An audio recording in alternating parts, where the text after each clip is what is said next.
Hey les geeks, c'est Mathéo et on se retrouve, oui, pour une breaking news qui fait extrêmement plaisir, d'autant plus que ça concerne Marvel. Donc autant vous dire qu'on va se mettre extrêmement bien avec une news concernant la série Hawkeye, que j'attends personnellement beaucoup, mais également du nouveau possiblement concernant Spider-Man New Generation 2, que là aussi j'attends énormément, et autre film qu'on attend énormément, c'est Spider-Man No Way Home, et on a justement des choses un petit peu intéressantes à dire à ce sujet, notamment de nouvelles images et un petit teasing qui est toujours très intriguant.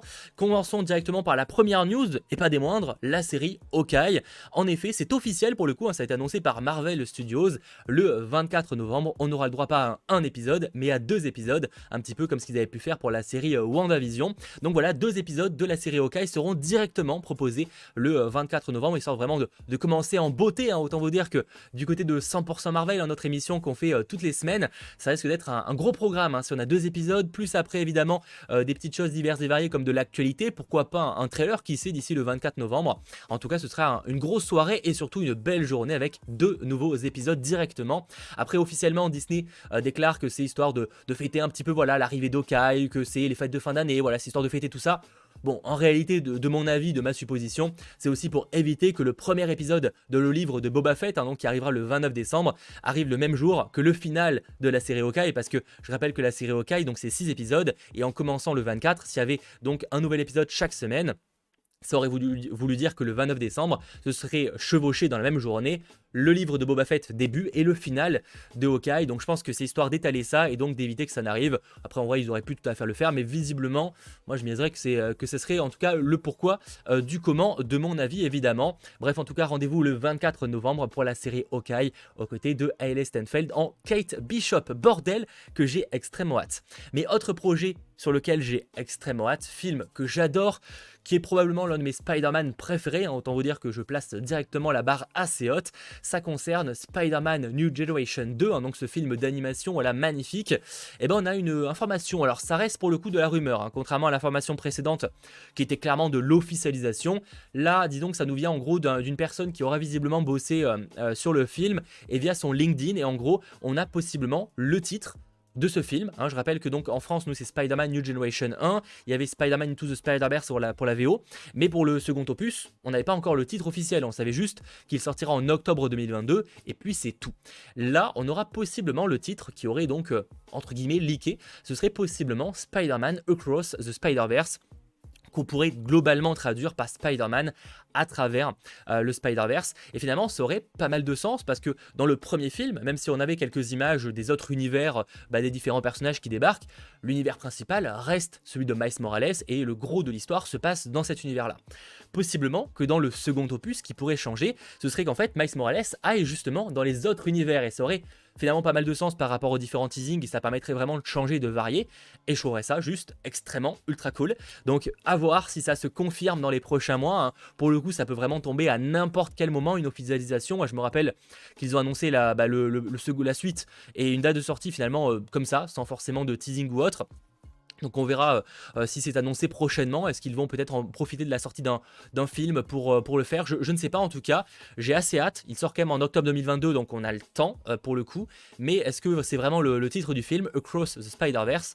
Et bien franchement j'ai envie de dire que je l'espère, n'hésitez pas en commentaire à me dire ce que vous en pensez. Et dernière news qui pour le coup elle est officielle comme c'était le cas pour la série Hawkeye, ça concerne Spider-Man No Way Home, un film que je pense certains attendent à mon avis globalement. Alors déjà ça nous vient de Entertainment Weekly, je peux déjà vous partager qu'on a 2 nouvelles images du film. Alors soyons clairs, on n'est pas sur des images qui nous confirment la présence de Andrew Garfield ou Tobey Maguire. Effectivement, il semble quand même très peu probable qu'il ne soit pas dans le film, il y a tellement d'indices, de possibles leaks, etc. Mais en tout cas là, on n'a pas encore d'image officielle pour l'instant les concernant. Là, c'est 2 nouvelles images qui font plaisir, on va dire, parce que c'est toujours cool d'avoir de nouvelles images. Après, il n'y a pas de gros teasing. On a notamment celle-ci, on peut voir Doctor Strange, Peter Parker, aka Spider-Man, donc sur une voiture. Et visiblement, tout ça devant le Sanctum Sanctorum, Centrum avancé. Et on a également cette image-là, où visiblement MJ passe un très bon moment. Pas du tout. Visiblement là, elle vit très mal le saut, on va dire, depuis un bâtiment, enfin d'une tour ou quelque chose comme ça, peut-être un pont. En tout cas, voilà, elle le vit visiblement très mal. Et je trouve cette scène juste marrante. Voilà, je sais pas si ce sera dans la version finale du film. Pour le coup, il y a moyen qu'il y ait peut-être des scènes qui soient retirées. Mais en tout cas, voici les deux images qui ont été montrées. Sachant que dans l'interview, il y a aussi des petits trucs qu'on peut tirer par-ci par-là, notamment Tom Holland qui donc déclare qu'il est très content d'avoir pu travailler avec Alfred Molina, qui reprend ce rôle en tant que Dr Octopus. C'est d'ailleurs le seul acteur qui a pour l'instant été je veux dire confirmé dans le film. Il y a évidemment Tom Holland, etc. Mais je veux dire, en termes de méchants des anciens films Spider-Man, c'est pour l'instant le seul qui a été confirmé. Effectivement, il y a visiblement, il y aura le bouffon vert de Willem Dafoe, vu la grenade, mais en soi, l'acteur n'a pas encore été confirmé, on n'a pas encore de visuel. Là pour le coup, le Dr Octopus c'est vraiment le seul qui a été voilà, vu en tant que à la fin du teaser tout simplement. Donc à voir d'ailleurs si les prochains trailers, enfin le prochain trailer pour commencer déjà, qui sortira d'ici quelques semaines j'imagine, au sens large, hein, quelques semaines, peut-être que ça nous dévoilera plus d'informations à ce sujet. En tout cas voilà, il a dit qu'il était très content de travailler avec l'acteur, que c'était aussi intéressant parce que c'est vrai que l'acteur, enfin je parle évidemment de Alfred Molina, il a une version, il a joué dans Spider-Man 2, donc ça commence à dater un petit peu, et les technologies, la CGI ne sont plus les mêmes qu'à l'époque, donc ça lui a fait un petit peu bizarre justement d'évoluer de cette manière-là. Donc ça lui a plutôt plu visiblement pour ce qui est de Alfred Molina, et Tom Holland a beaucoup apprécié travailler avec l'acteur à ce sujet.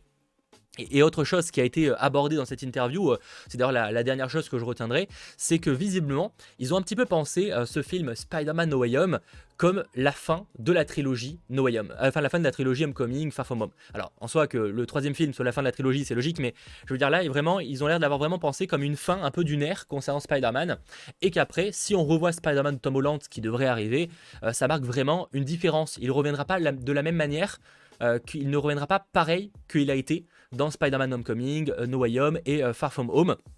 C'est au final assez cohérent, mais là vraiment il le confirme. Il a réellement pensé ça comme, enfin ils ont vraiment traité, c'est écrit là, hein, nous traitons tout No Way Home comme la fin d'une franchise. Donc évidemment ça prend au sens large, c'est-à-dire que effectivement c'est pas la fin de Tom Holland, enfin je pense pas en tout cas avec No Way Home, mais par contre effectivement ça va marquer la fin d'une certaine ère, et on peut imaginer, en tout cas c'est comme ça que je vois les choses, c'est vrai que Homecoming, Far From Home et en tout cas, No Way Home peut-être va marquer justement un certain tournant. On a une version assez jeune de Peter Parker, une version qui était encore au lycée, etc. Ça peut être intéressant si on revoit Tom Holland et Peter Parker dans les prochaines années, qu'on ait une version plus mature. Je ne dis pas qu'on aura une version ultra adulte, mais en tout cas une version un peu plus mature qu'il a été pour sa première trilogie. Et donc ça, je trouve que c'est quand même plutôt prometteur, en tout cas, alors à voir évidemment. Sachant qu'aussi, ils ont clairement dit que le fait d'utiliser en tout cas le multivers, ça leur a permis vraiment d'être extrêmement créatifs, en tout cas c'est ce qu'ils déclarent. Donc franchement ça promet du très très lourd concernant Spider-Man No Way Home, qui je le rappelle est prévu pour décembre prochain. Donc évidemment on espère un trailer, mais on espère surtout que il ne sera pas reporté. Je pense pas que ce sera le cas, mais en tout cas on croise les doigts pour que ça ne bouge pas d'ici là. Sachant que pour patienter, on aura évidemment des films comme Venom, Let There Be Carnage, hein, même si aux US etc. et dans plein d'autres pays francophones il est déjà sorti. Mais on aura également Eternals qui sort début novembre, Hawkeye du coup qui sort le 24 novembre.